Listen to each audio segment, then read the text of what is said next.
Yeah. Thank you for calling in. What's your name? My name is John Lytle. That's my title, John Delbridge Lytle, John of the Bridge of Light. Just returned to San Francisco after a third of a century of wandering the world. And that would take too many hours or too long to get into. But I'm glad to be back home in San Fran. Tony Bennett just turned 90, so I'll send you off with his favorite serenade. I left my heart in San Francisco. You know what it was? High on the hill. I'm high on the hill. I'm calling from San Francisco General. I got whacked in my ankle at the world's biggest, probably flop house or homeless shelter to Pier 80.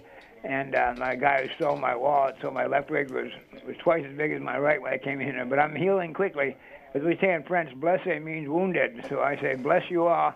Let us be grateful even for those wounds that come well disguised, those blessings that come well disguised as bummers. With that attitude of gratitude, we'll be happier, healthier, and holier. And they all come from the same root. A whole, healthy, happy, one world, one peace, love, and God bless you for letting Planet Glee. I love Glee as a name, Jennifer. Bring it forth and shine brightly as you all are. I look forward to hearing the rest of your show, and I'll catch you off the air. Great. Thank you for calling. You couldn't be more welcome. Thank you for putting it out in great old San Francisco. Best city on the planet. Great old San Francisco. Amen. Hallelujah. Thank you. Thank you. Bye-bye. Okay, bye-bye. Yes, and now it's time. I wanted to show everyone that there is a guest here and Hello. put the camera on him. Oh, James, where are you? There you are. Oh, Hi. hi. Hi, James. How you do? James Conrad, Yeah. author. Yes, that's me. How have you been? Staying busy. I've been doing a lot of writing, talking about topical things for this website, American News X. They're at AmericanNewsX.com. It's all one word, but I'll look it up while you're yes. talking. And I've also been promoting this book here. Okay, we're just looking at Your that. camera's right here. Okay, I see that there, yeah, and it's showing up well on here. This is my book, Zordo Cleans House, which is available on Amazon.com. I'm just going to quickly read the synopsis. Excuse me, if you want to go to the website, that. Oh, yes, it was originally published on latest.com towards the end of 2014. That's basically how I was able to get the money up to publish it initially, put it into print. Cool. Yes. And we can show you that there. Oh, yeah. Nice. So latest.com still has Zordo Cleans House. Yes, and it is available in its entirety. Like if you put Zordo Cleans House up in the top right corner of the screen, you can find that there's like a little magnifying glass icon on the window. Almost there. Yep, that's it. And if you type in Zordo Cleans House,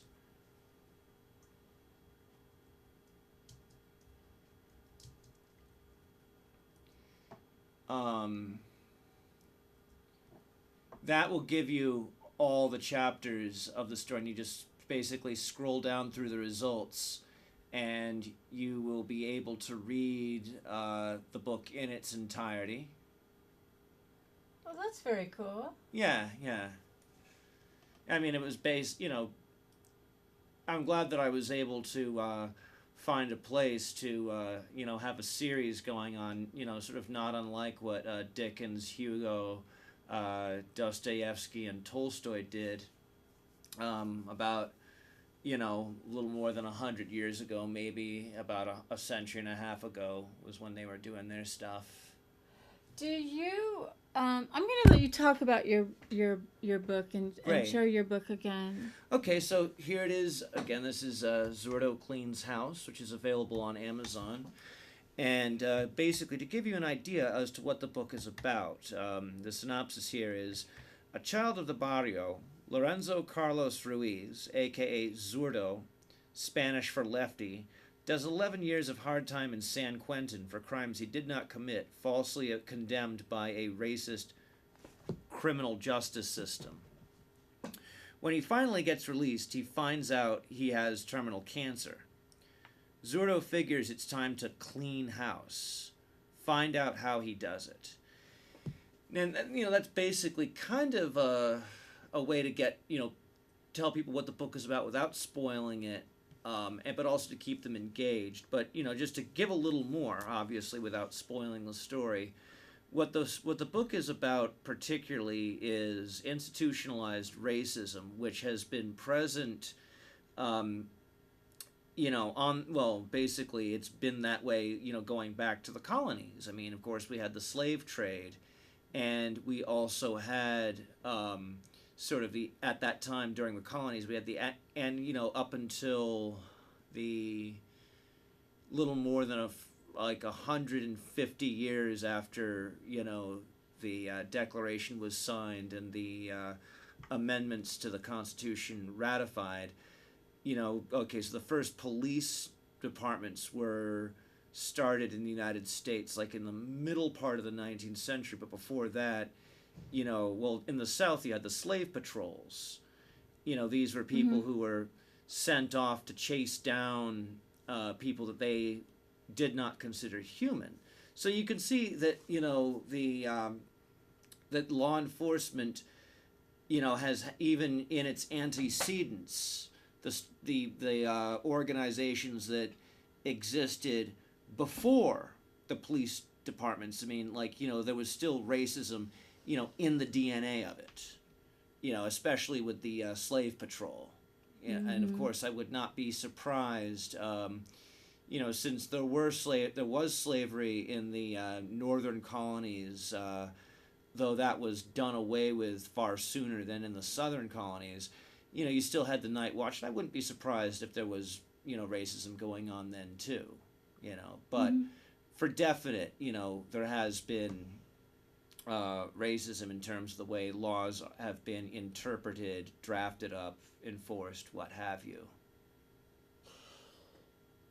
Yeah. I'm wondering, my first question is, can someone type in your name and find your book?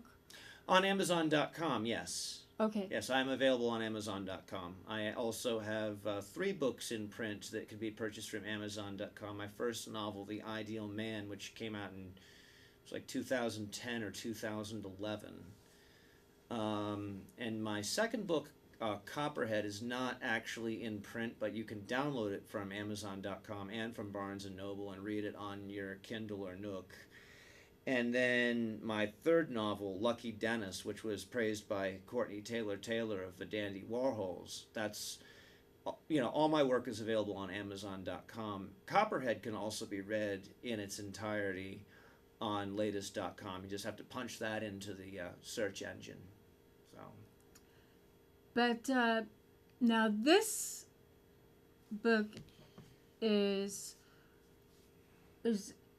it's a story about Zurdo. Yes. It means left-handed. Yes, that's correct.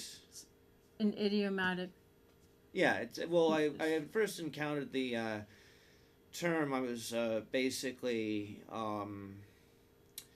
shopping for Paul Newman movies. And there was, let's call it shopping, shall we say. And there was one edition of a movie, a Western that Paul Newman did called The Left-Handed Gun. And, it's like when it comes to places where they speak, different languages, they'll retitle the movie and stuff like that. Like, for example, a lot of the American titles of French films generally tend to be abbreviations or something like that. But in this case, this particular edition of I think it was a Spanish subtitled edition of The Left-Handed Gun, it was called El Zurdo. Okay. And I remember that name stuck with me for a while. This book here, for something that was only 150 pages, it actually turned out to be, I guess the seeds were planted for it, maybe about close to, I want to say almost 20 years before it came out, because I remember, when we were in Miss Marshall's class in, when I was in ninth grade in New Haven, Connecticut. It was back in 1996, 1997. We actually studied To Kill a Mockingbird. Mm-hmm. And I remember one of the crucial points of the story was that the the culprit in the murder that they were trying to pin on the black guy. I mean, obviously, it's been a while since I've been acquainted with the story. This was back at school. It was a very powerful film. Right. I saw it when I was a kid too. But I remember that the dexterity was a big factor in terms of establishing the guilt of the accused. Okay. And the crime was. I remember reading in the story that the crime was committed by a left-handed man, but the defendant, who was a black dude in To Kill a Mockingbird, was right-handed. And it was basically, I remember how they were going to, like in the story, they were going to prosecute it no matter what. Right. And, that there was that part that kind of stuck with me. So, I remember Zurdo being Spanish for lefty. And also, one major catalyst was that, back throughout 2014, this was for about a year, I wrote for this website, latest.com, where I was doing, basically, I was writing about stuff like race relations and political stuff. I mean, obviously, I definitely consider myself on the side of the most good for the most people. I guess you could say that I'm, progressive, left-leaning. Not sure how liberal I am.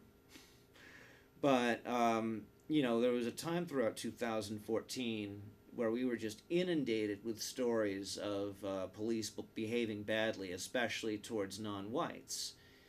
You had the Tamir Rice thing in Cleveland. You had the thing going on, I think it was like in Staten Island or something, where the guy got choked, and then there was the shooting in Ferguson. Well, that I hate to cut you off. Oh yeah. We have 1 minute left. Oh boy, but yeah. So basically, so you have to come on again because I really want to hear more about Zurdo Clean's house. Yeah. Yeah, we've only got 1 more minute. This today's but yeah, I was show just is inundated just with like these stories, and so flown by. Yeah. Keep going. I'm sorry to But it interrupt was you. so basically I had to write, and I was also very much influenced by Clockwork Orange. The major point of Zurdo Clean's house is that when society treats a person as an enemy, they end up creating an enemy. And Zurdo Clean's house, it's about somebody who's compelled to exact revenge because he has been wronged. And because of the fact that his life is just about over owing to the cancer he's been diagnosed with, it's stage 4 and there's no stage 5, he feels the last meaningful thing he can do is to get revenge on the people who railroaded him, because he's just been pushed to the point where he has nothing to lose. So.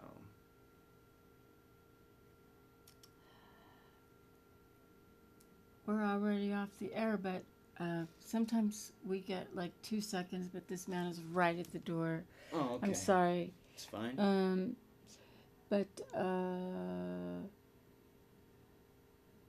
I'm just gonna let's at least say goodbye to our this will go on YouTube. So Very say good. goodbye to the YouTube audience, and